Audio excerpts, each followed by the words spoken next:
don't overcook the business plan. I think we spent a bit of time trying to understand all the aspects of the business plan until you realise that, once you put it into practice, it's a little bit out of date. So we kept it pretty fluid. And then the final thing was just execute, get stuff done. And I think it was Einstein said that execution is a chariot of genius. So if you want to get momentum, just do stuff. May not be the right stuff, but it's action results, it's deliverable. You've got movement, you've got momentum, and you can change and learn as you grow.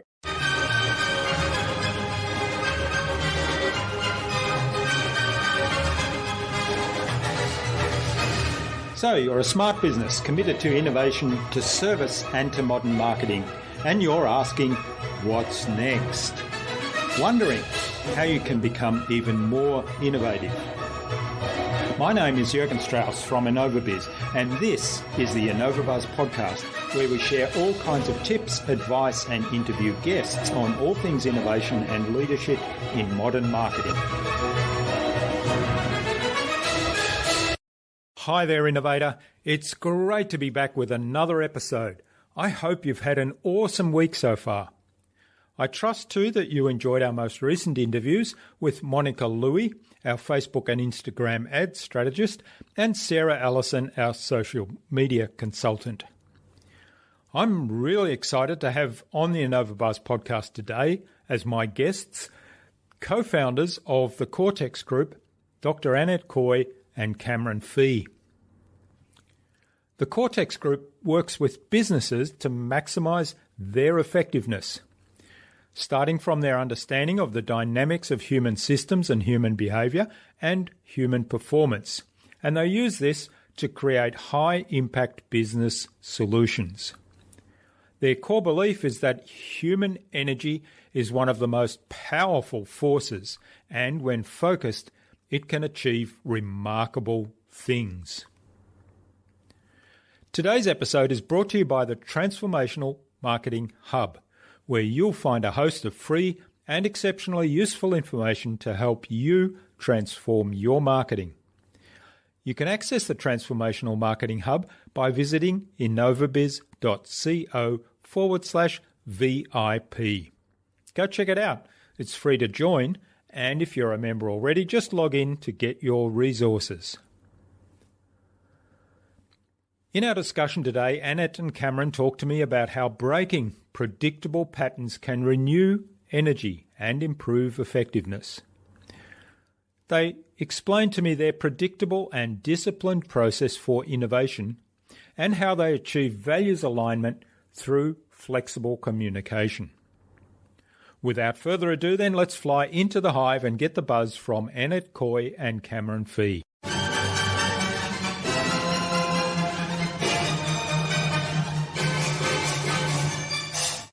Hi, I'm your host, Jürgen Strauss from InnovaBuzz, and I'm really excited to welcome to the InnovaBuzz podcast today two guests from Brisbane, Australia, Dr. Annette Koy and Cameron Fee, who are both from the Coretex Group. Now, Coretex works with companies on strategies to maximise the effectiveness of their business and also its impact on their employees, their customers and their shareholders. Welcome to the podcast, Annette and Cameron. It's a great privilege to have you as my guests. Yep, great to be here, Jürgen. Yeah, thank you for having us. Leanne Hughes, who was our guest on episode 190 of the InnovaBuzz podcast, suggested that we interview both of you. So a big hello to Leanne. Hey, Leanne, how are you? Thank you.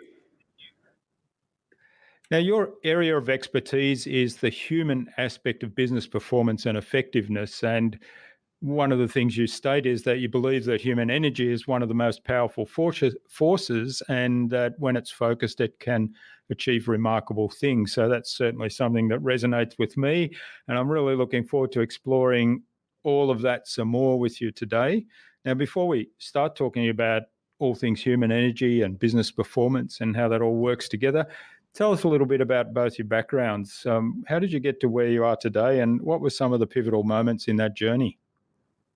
Gosh, so many pivotal moments. But you probably read that Cam and I are both business psychologists, but I guess we've had quite different journeys to get where we are today. So actually, after finishing my degree, I had a passion for forensic psychology. psychology. So I went and did some work experience in that area, actually with a drug and alcohol research centre. And as part of that job, I had to interview drug users about the price, purity and availability of different types of drugs. And it was on this work experience placement that I quickly realised that I don't think forensic psychology is going to be for me. Maybe I don't have the temperament for such things. But here I was, I'd invested 4 years in a psychology degree and I knew I loved the people element. So I guess they could say that was really my first pivot in terms of my career, and I refocused on something called business psychology. So now my clients are very much employees, teams and businesses. And yeah, Cam, I guess I get my crime fix through Netflix these days, don't I? You do indeed. So that's a little bit about my story. Yeah. And again, like Annette said, mine is quite different. After I graduated as a psychologist, you think you know it all and can't wait to get out there and change the world. And I wasn't too fussy about my first job. I just thought, I'll apply for a few places and let's see where it takes us. And the role I first got was working as a psychologist in the disability sector. And this wasn't something I thought, hey, this is a sector I want to chase, but the opportunity came up and I thought, yeah, let's see where it goes. So I worked there for a number of years, and it really gave me the first appreciation around seeing life and the experience from a client perspective. Because working in disability, I was working with adults living in supported accommodation in the community, and for me to provide a service to those clients, I needed to first understand how they were seeing the world, but particularly seeing the service I was offering. So, you learn a lot about empathy and so forth at university, but putting it into practice was a whole new world. So that was certainly a very powerful experience around client perspective for me. Well, I imagine you mentioned the word empathy, and empathy certainly is kind of imagining how the life might be like for the people you're helping. And certainly in both the examples you've given, it might have been quite a challenge to put yourself in the shoes of those people. Yeah, exactly. But such a great skill.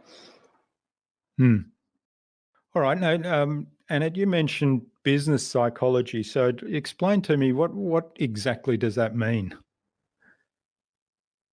Yes, so we've both studied psychology. So I guess we apply what we know about human behaviour and why people do the things that they do to maximising a business. So that can be everything from, helping a leader to be more effective, to coming in and really helping to optimise the way a team works.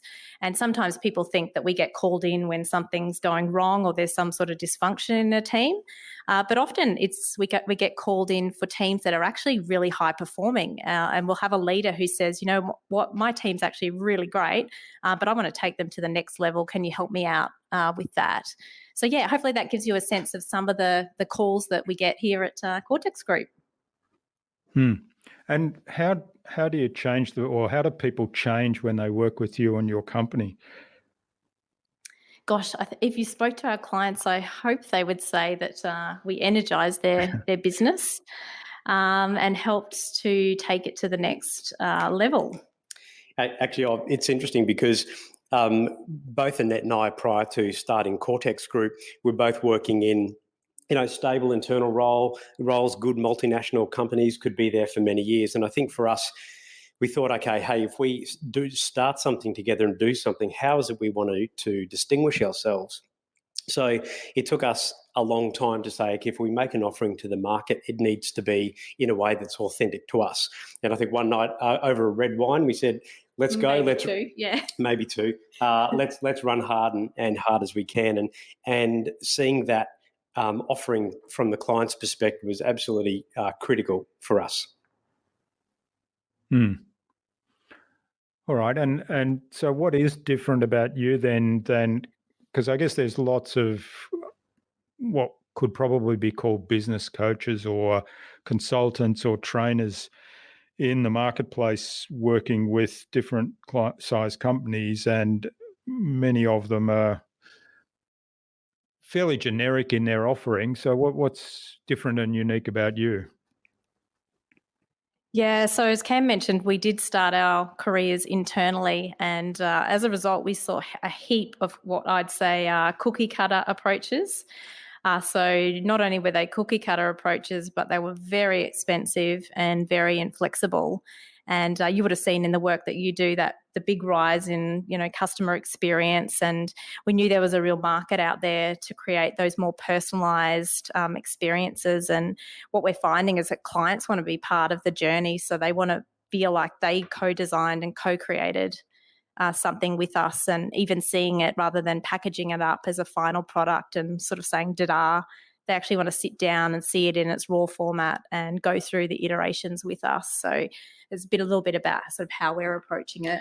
And we often get told some feedback from clients that will bring a particular energy and a focus. And that energy part is something that we believe, as you said in the intro, is that when you have human energy that's focused towards a common direction, it's a powerful thing. A dynamic is created. And so certainly a sense of that level of energy and enthusiasm. And importantly, we love to transition our capability, things that we know and how we know to do it, into that client environment. We're very explicit with our clients around that, is that our intention is that they would do what we do internally in their business. And in fact, they interpret it in a way that is more right and more perfect for their business because they're within it. And that's something that gives us a lot of pleasure when you can see actually that process is working. All right. Now, today I saw a LinkedIn post that you did, and you were, because as we record this, it's just about, well, it is the beginning of the second week of the Wimbledon Tennis Championships, and I take it you're both Wimbledon or tennis fans, and you did a recording talking about resilience and how players in tennis actually, what we can learn from what they do in between points to kind of keep resilience and keep energy up, and if they happen to lose a game or something, how they kind of refocus on what their desired outcome is. So tell us a little bit about that, and because I like the way you used that metaphor, and I thought that's an interesting way to teach a point.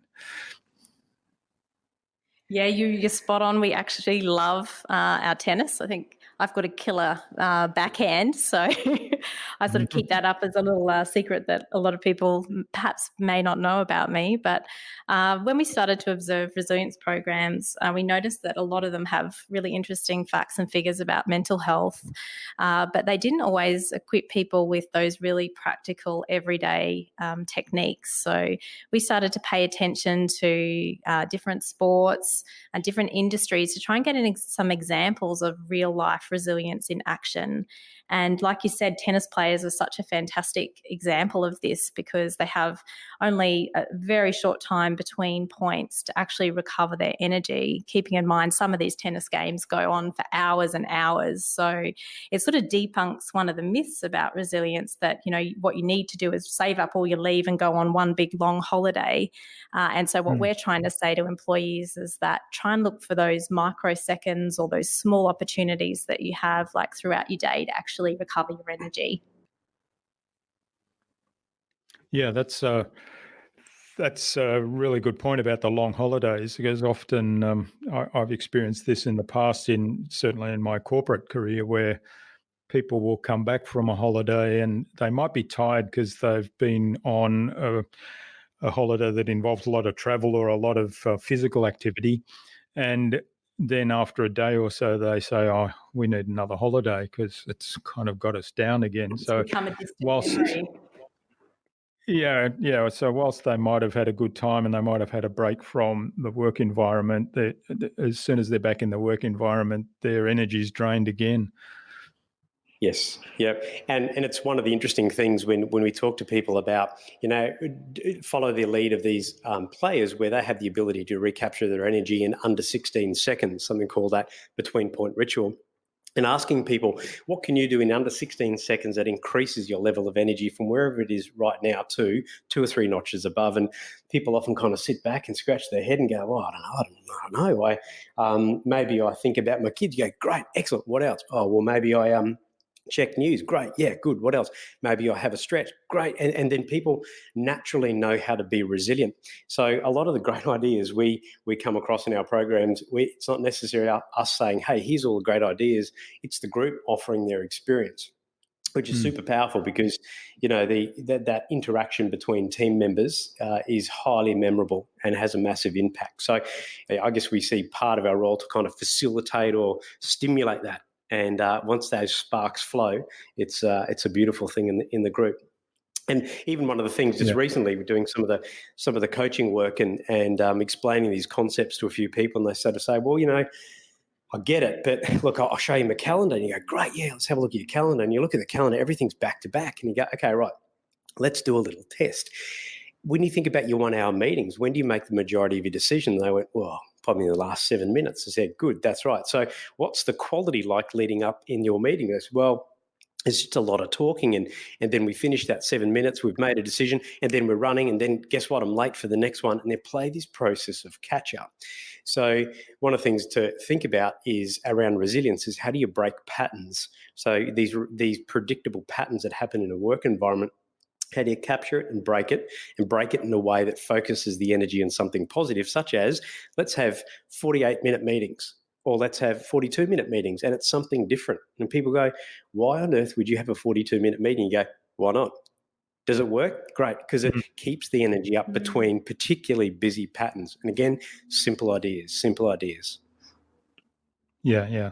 I used to do things like that when I was in the corporate world because I found the same thing. The meetings, first of all, people would be 5 minutes late. Then there'd be lots of talk until you finally got to the point of actually doing something, making a decision or taking action on something. And then, like you say, you'd often run overtime. And so then the next meeting, you'd be late for that as well. Yes. So I used to do things like have meetings start at 7 minutes past the hour and have them go for an odd time. And also stand-up meetings is great. Stand-up meetings always works really well. Yeah, and they're excellent pattern breakers because it's different. Yeah, that's right.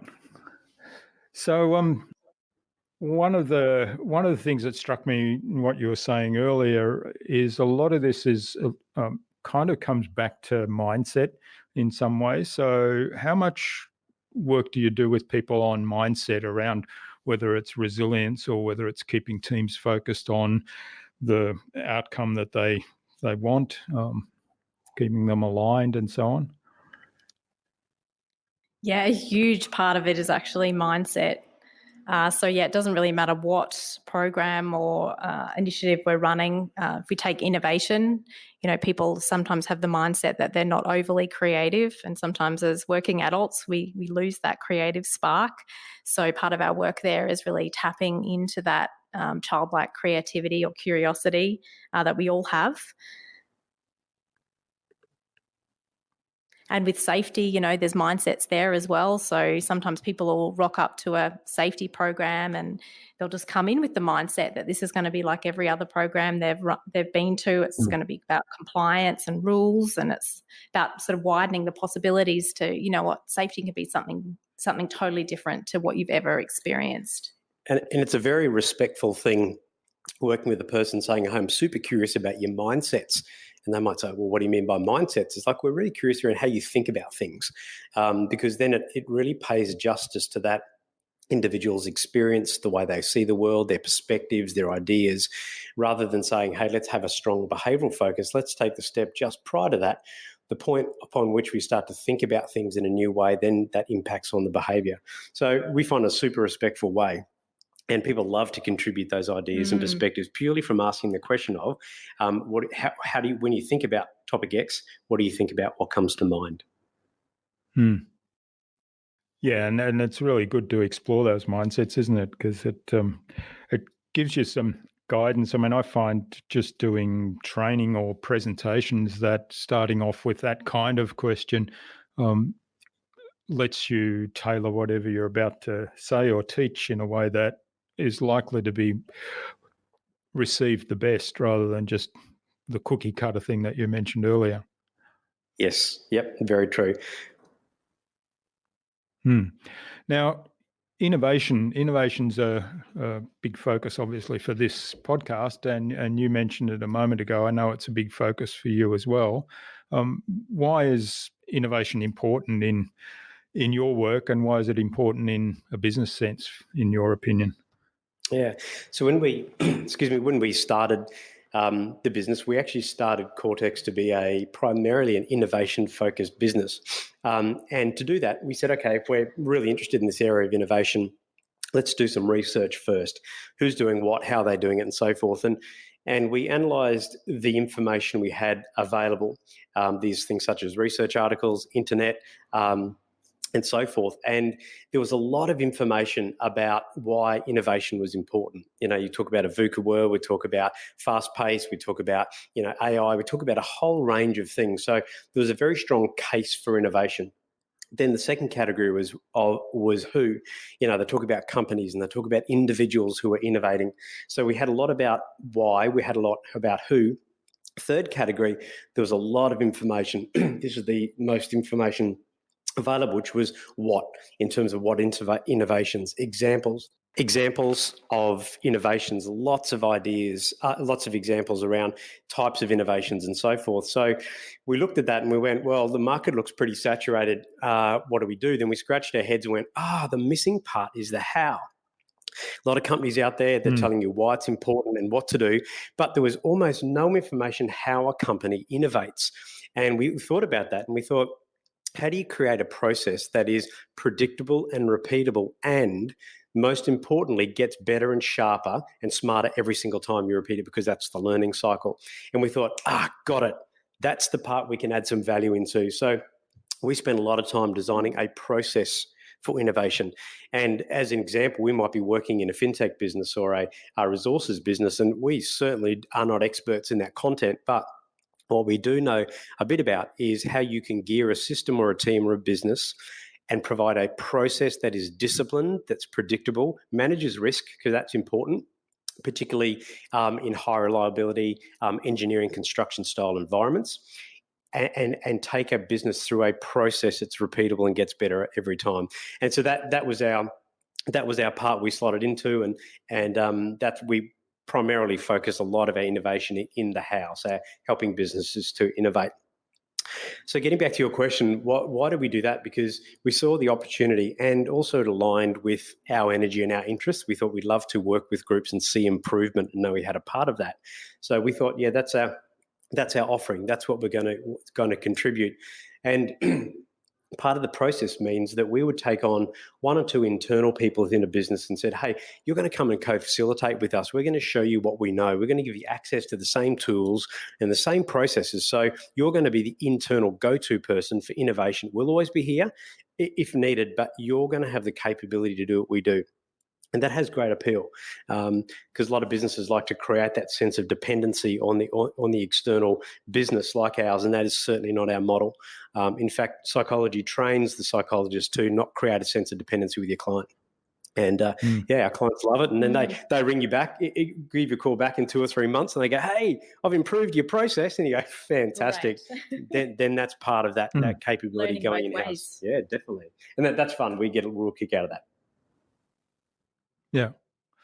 Yeah, I like that model because it means that there's somebody who has ownership of it within the organisation that you're working with, and can kind of drive that process through. I remember, we did a process, basically an innovation process, but it was specifically around product development and taking product from an idea, developing the idea first and taking it from that idea right through to commercialization. And there was, even though we had consultants working with us and we had internal champions in the organization, there was a hell of a lot of internal resistance. So the ability to have somebody in the organization who was kind of the owner of the process and the go-to person for that was ultimately the thing that made it successful, I think. Mm-hmm. That's right. You get just so much more buy-in and ownership over it that way. So what are some of the things that you do to build or strengthen an innovation capability within an organisation? Because I guess the first thing probably is defining what innovation is, because a lot of people think, oh, well, I'm not creative, I'm not innovative, and they're thinking that they have to invent the next, the next iPhone or the next solar energy generation technique or whatever it is, rather than seeing innovation as just improvement of something. Yes, absolutely. And in fact, we look for a very simple definition of innovation, and a lot of definitions you see, particularly on the walls of many businesses, they're excellent. They're worded beautifully. They're pretty stunning, but they're not memorable. And that was a problem to us. And we thought, okay, so we got close to a lot of people and understood what was important to them. These are writers and researchers in the area of innovation. There's an author and a speaker presenter by the name of Scott Anthony, and we use his definition, which is innovation is something different that creates value. And we really like that. And some businesses will say, hey, we like that. We're going to change it to doing something different that creates value. Fantastic. But we start with something memorable and different. Again, like you're saying, it sort of takes the angst out of it having to be something like totally game-changing. The second question we often get after the business has said, okay, let's get this really great definition of innovation that's memorable, something different that creates value. Then generally someone in the audience or in the group will say, oh, isn't that just like business improvement? Or isn't that just like continuous improvement? And you go, absolutely.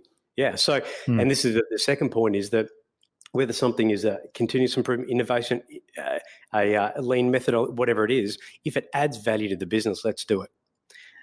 So sometimes businesses would spend a lot of time saying, oh, it's not innovative enough. Then you'd ask the question, is it something different that creates value? And they said, well, of course it is. We go, great. Let's invest some energy and some focus in that direction. And it frees up that energy. People go, oh, let's get on with it. Yeah, I love that definition, because like you say, it kind of takes away that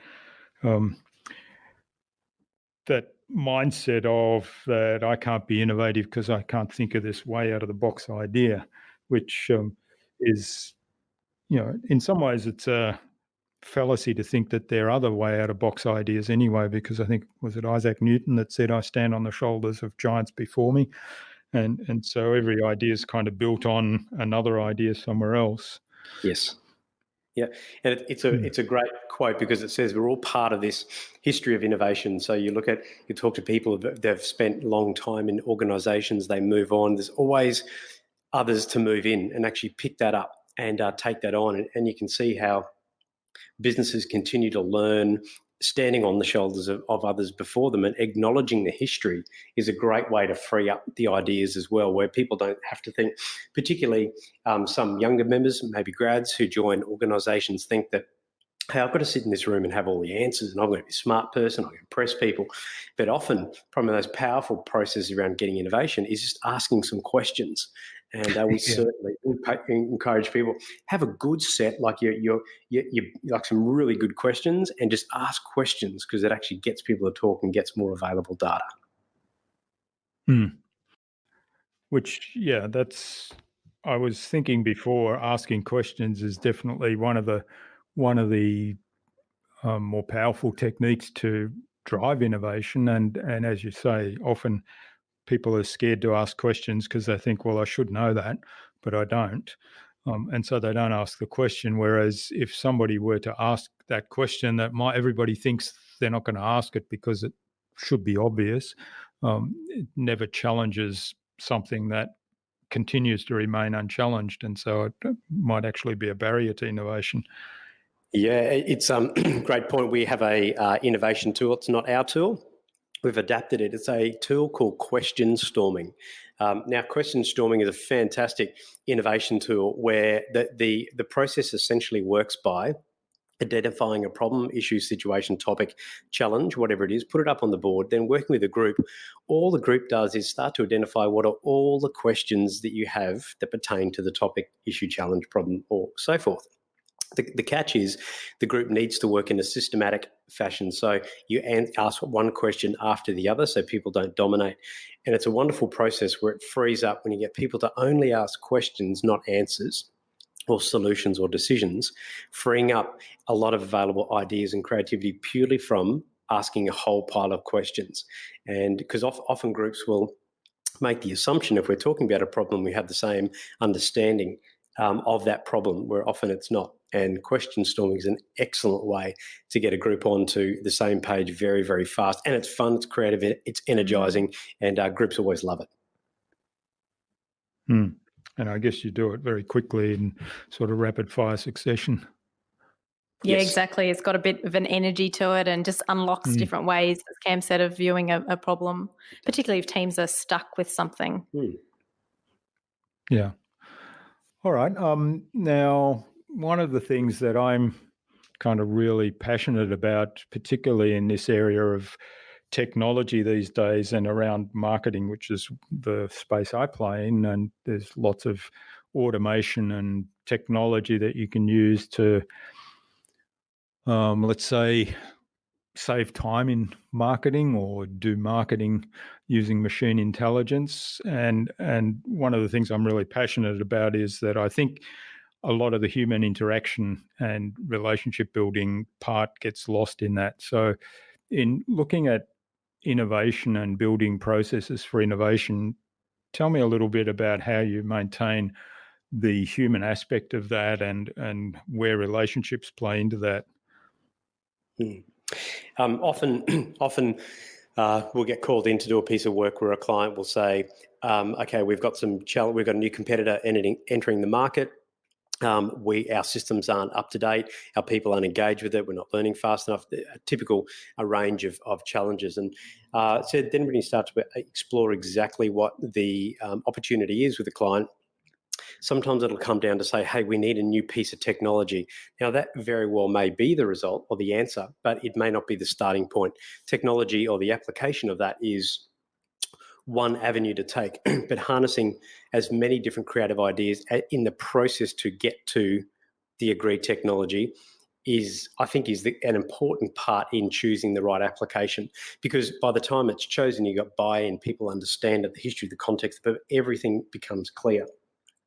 So one of the things that we help a client to understand is, are we pursuing the development of a technology? It must be technology. Or what are all the other options that we have? So where are the human technologies? Where can your groups work in a more effective way? So you could look at a human technology applied to a group setting or a group dynamic. So can you give us an example of how that might play out? So if we're talking about we were working with a particular business in the healthcare sector, and they needed a process improvement. So they had internal processes that were effective, but what they needed was not a product or a particular technology, but they needed to increase the level of effectiveness of their current systems. They didn't have budget for a new system. So they had to actually improve exactly how the information and people were connecting across that. So one of the things we did very fast is to understand, in fact, one of the things we do around innovation is do an innovation audit. And a client will go, oh, what's an innovation audit? Yeah, it's this really fun thing where what we want to do with you is to understand what are all your current initiatives, activities, exercises, and so forth that you put broadly into that basket of innovation.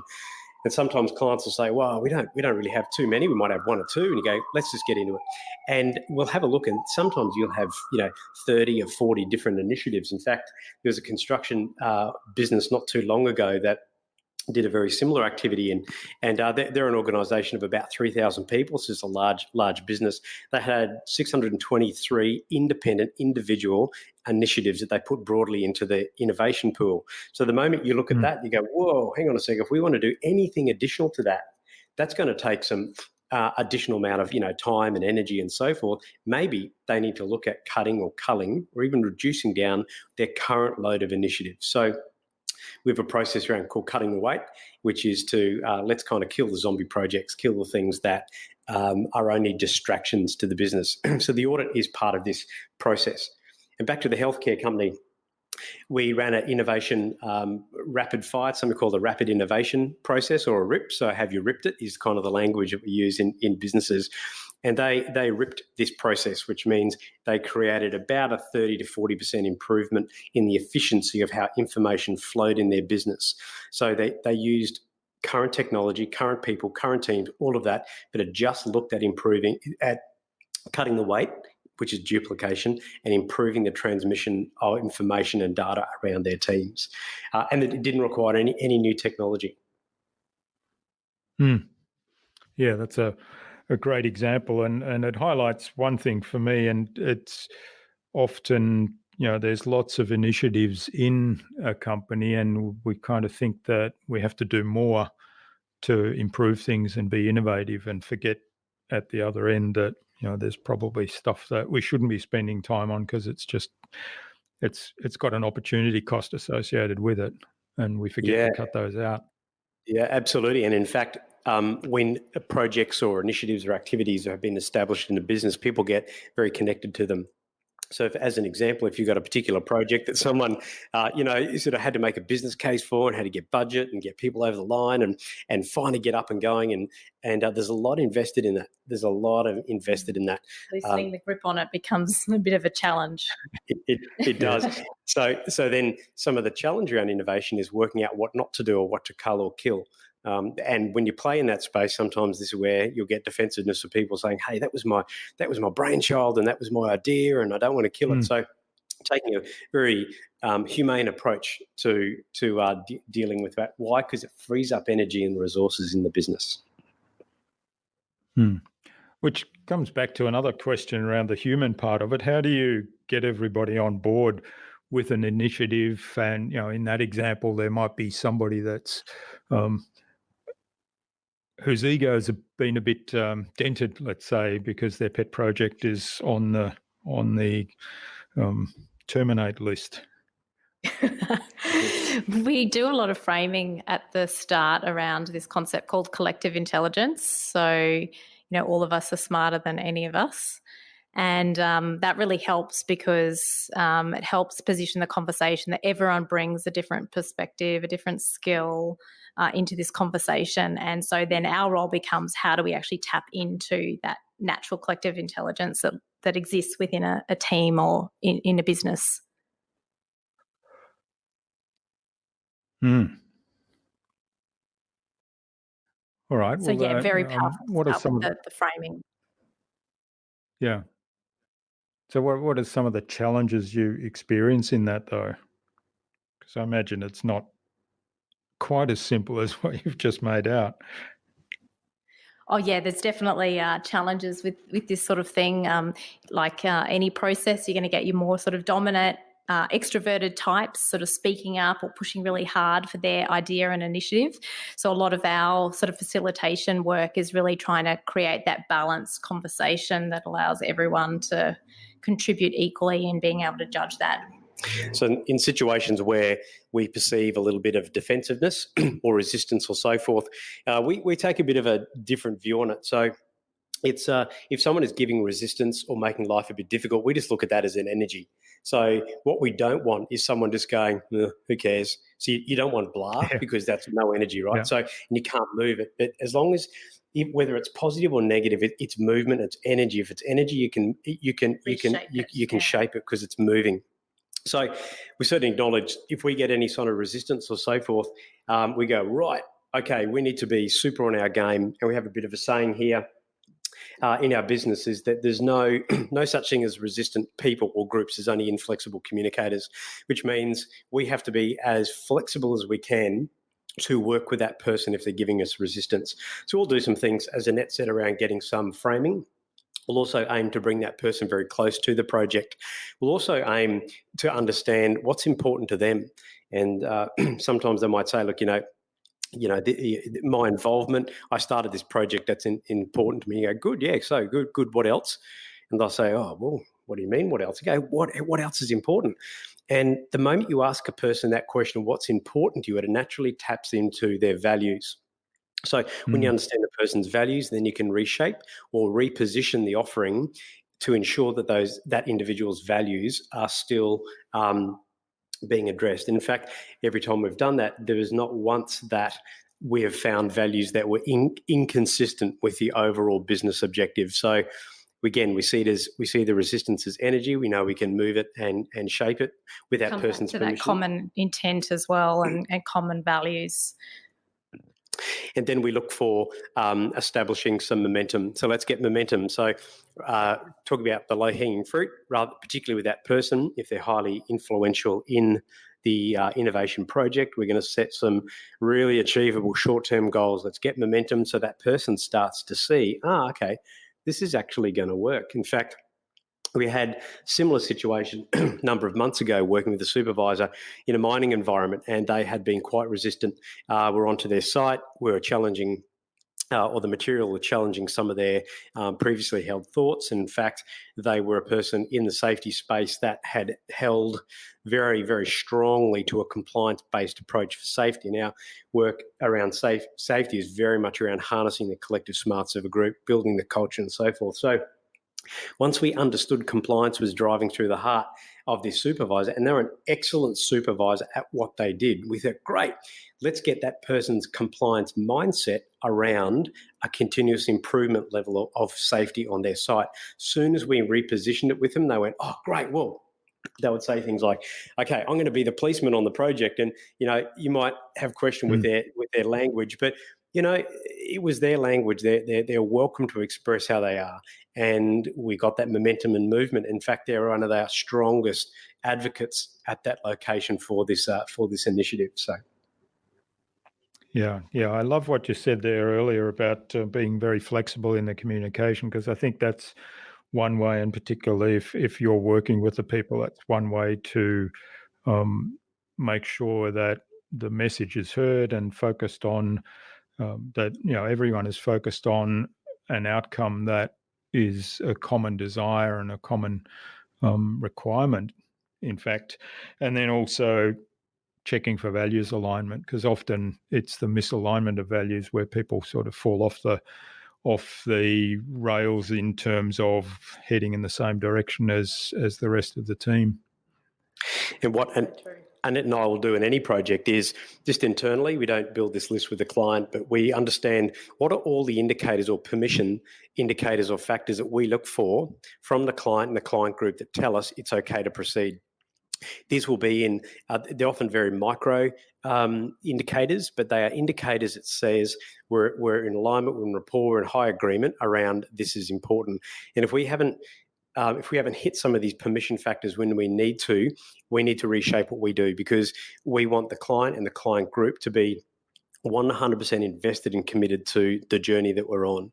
So the use of those permission items have been highly valuable for us because, I think, many, many years ago when we were in internal roles, if you got resistance, you just push and you charge and becomes competitive and resistant. And it's just like... And mandatory, yeah. And mandatory.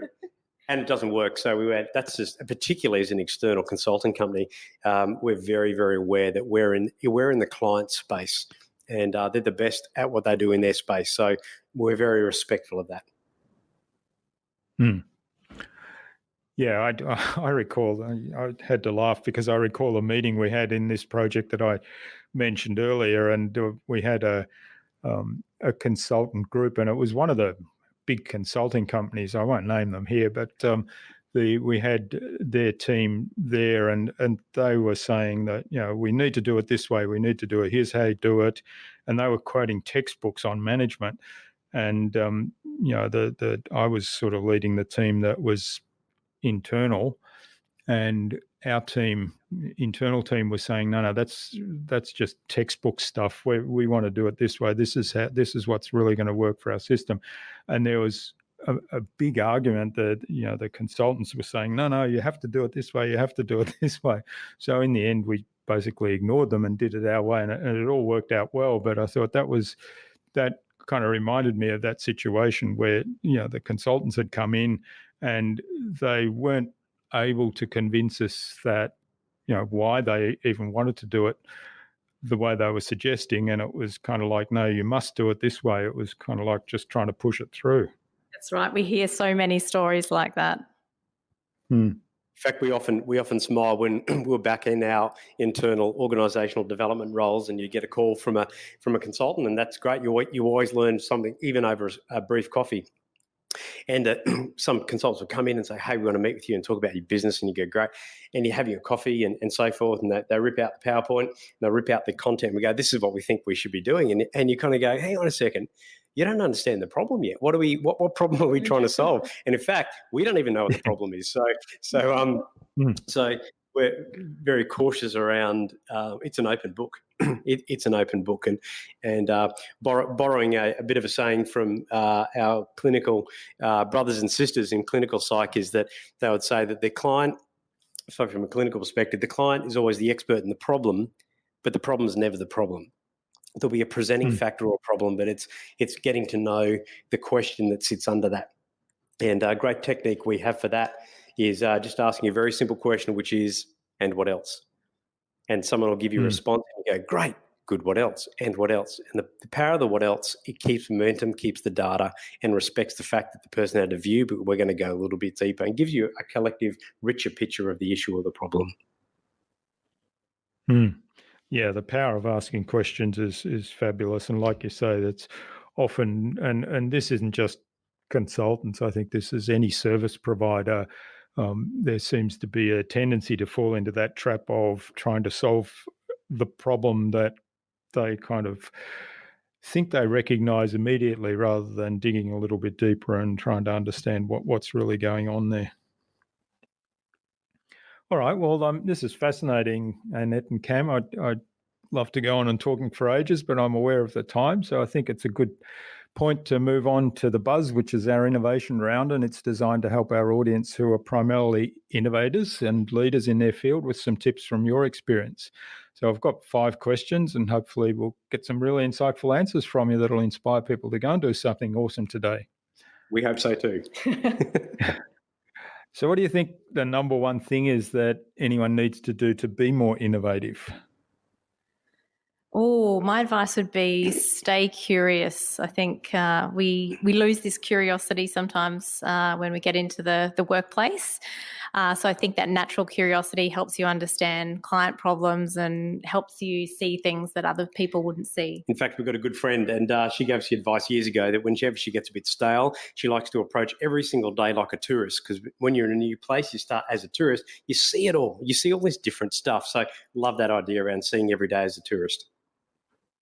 Yeah, that's a great idea. I think our curiosity as humans kind of peaks when we're about 2 or 3 years old, which is when we're asking why is that?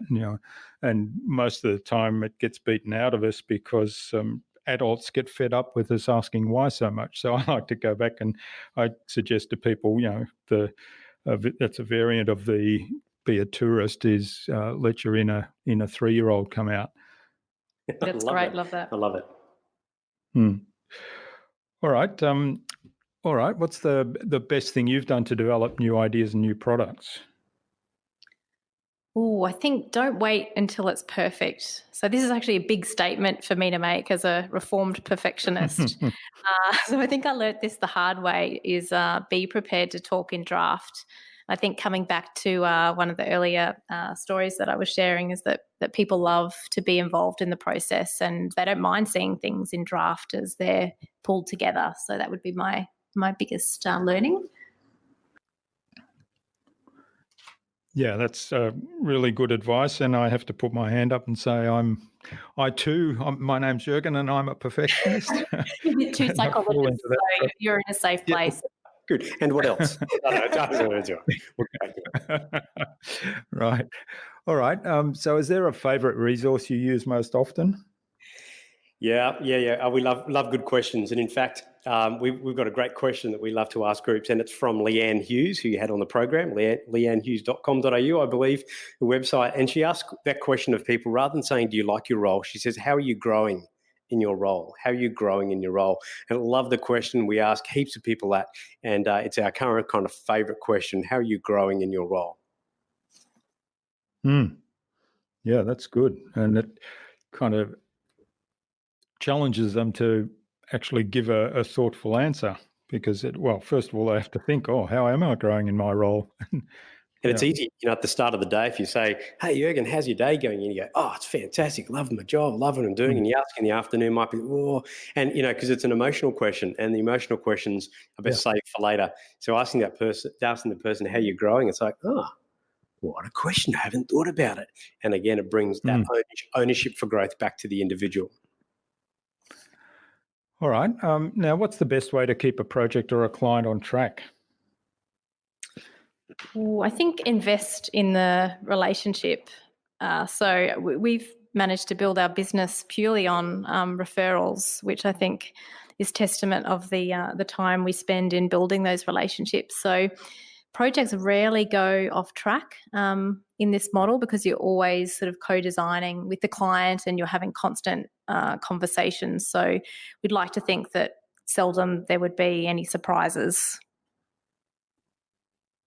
Yeah, I love that. And that's consistent with your mission about keeping those human interactions front and center. Yeah, absolutely. Yes. Now, we've talked a little bit about differentiation early on in the interview, but what do you think the number one thing is anyone can do to differentiate themselves? Is to learn something every day, find something to continue to learn. So I think in the differentiation, you can ask that question. I think if someone's got a response straight away, I think it's clear, run with it. If it's not clear, I think it's the process of saying, what do I learn every day? What's one thing that I can do to learn every single day? One of the great techniques we like to talk to groups and to leaders about is that when you reflect on your day, reflect in third person. And you think, oh, what's that about? And you go, great. So if we say reflect in the third person, so rather than saying, if I was, driving home and say, oh, my day was this, that was great, that wasn't great, it's too personal, we're too connected to it. But if I review my day in third person and I go, how did Cam go today? It takes or relaxes the ease or the energy off it. So if things didn't go well, like, oh, Cam didn't do that too well today, or that could have been a little bit different, and it kind of defuses the negative emotion from it, helps me be a bit more honest. So extract the learning, without that emotion. Yeah, and it sounds weird, like, review in third person. Best done by yourself, not openly on a train on the way home. But it's a really nice way to find those things to learn every day. Also, that's fascinating. One other point in that is that being the natural self in front of the client, and I think that we've certainly had a lot of mentors or heroes, that have trained us, or we've had opportunity to work with, and I think for us it had been, or personally, I won't answer for Annette, but I wanted to be that, but not be like that person, but I wanted to be that person in front of other groups. And you kind of adopt some of those styles and it comes across as it's not quite right. And so it's like that sense of what is it through your own personality or energy that is a differentiator, that keeps my kind of mindset sharp, that we can just be that person in front of the client, not anybody else. It's a very authentic connection to the person. Yeah, I love the idea of reflecting on your day in third person. So I haven't tried that before. I must give that a try. Excellent. And the kind of learning from models and at the same time keeping your own personality and your own style is certainly something a lot of people find challenging, because they do kind of model the person to the extent that almost they try to become that person. So there's definitely a balance there. Okay, well, thanks for getting us through the innovation round, Annette and Cam. I've really enjoyed this interview so far. Where can people reach out and learn more about you and even get in touch to say thank you? Yeah, great. So we have a website, so www.coretexgroup.com.au. We have been actually slow adopters to social media. So the video you saw earlier today is one of our first experimental ones around getting comfortable in front of the camera. So we do have hot off the press an Instagram and Facebook account. So please reach out to us that way or via LinkedIn. We'd love to hear from some of your listeners. Good. And that's spelled Coretex, Coretex. I believe there's actually a competitor who's Coretex without the E, so that is important. Okay, all right. Well, we'll have links in the show notes to all of those places so people can click straight through. Now, what's the number one piece of advice you'd give to any business owner who wants to be a leader in innovation and in their field? So I might go back to where we started, which was around human energy. So our best advice for people is to work out how to tap into that human energy. I guess in our work, we get to see the amazing things that happen as a result. So I think if you can crack that, you are onto great things. Can I add into that one as well? around the question around the getting started is that this is our experience. Others may say differently, but don't overcook the business plan.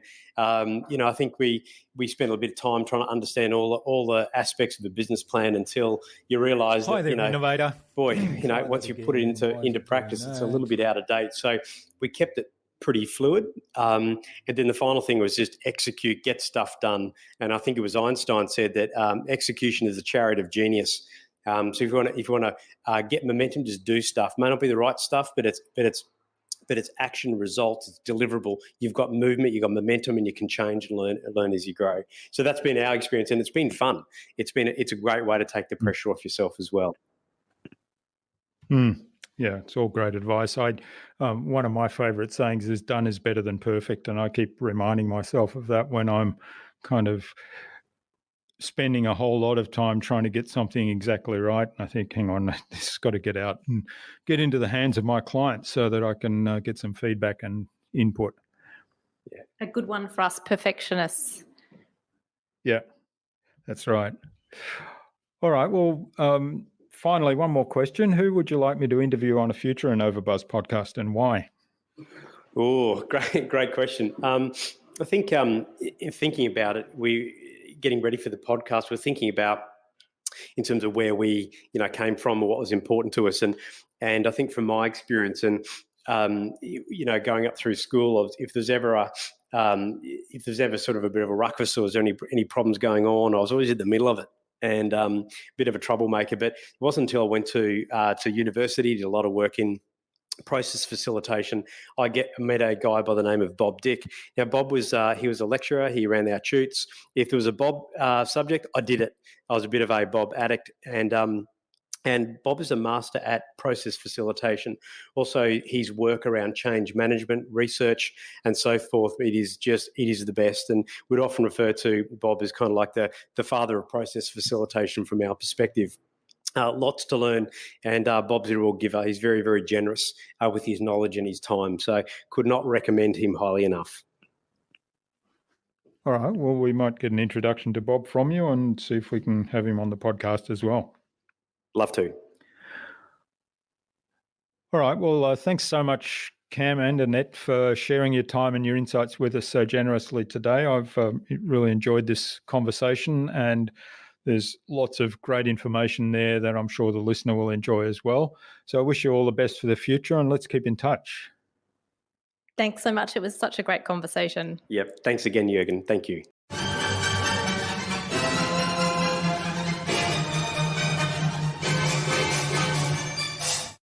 I hope you enjoyed that engaging and insightful conversation with Annette and Cameron and took something away from this episode. For me, one of the highlights of this episode was the emphasis that both Annette and Cameron place on the human interactions and investment in relationships. I think that's really important in today's modern technology-based world, that we remember that. I'd love to know what you took away from Annette and Cameron's interview. Leave a comment below the blog post, which you can find at innovabiz.co/Coretex Group. That is CORETXGROUP. All lowercase, all one word, innovabiz.co/Coretex Group. You'll also find contact information for getting in touch with Annette and Cameron there, as well as links to the Coretex Group website, their social media pages, and the other resources we spoke about in today's conversation. Annette and Cameron suggested we interview Bob Dick, a change consultant, on a future InnovaBuzz podcast. So Bob, keep an eye on your inbox for an invitation from us to the InnovaBuzz podcast, courtesy of Annette and Cameron of the Coretex Group.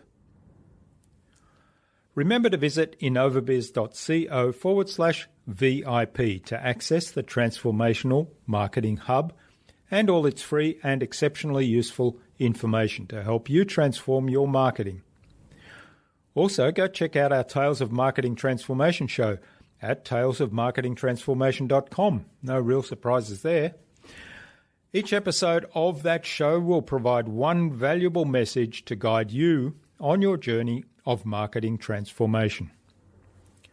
And of course, tune in again next week, where we've got more fantastic guests lined up on the InnovaBuzz podcast, including Brian Dixon, author of Start With Your People, and Barry Magliarditi of The Game Changers.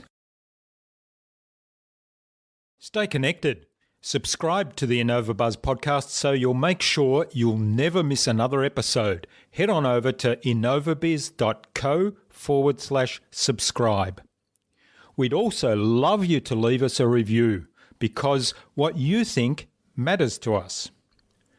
Take some of the ideas you've heard today and apply them in your business. Any thoughts, ideas, suggestions or questions, then share them in the comments below the blog post. And remember, if you want to get better marketing results than you ever have, join our fantastic Facebook community at the Tales of Marketing Transformation Facebook group. All you have to do is go to innovabiz.co/TMA. It's free to join. I hope to see you there soon. Until next time, I'm Jürgen Strauss from InnovaBiz. Remember to be awesome and keep innovating.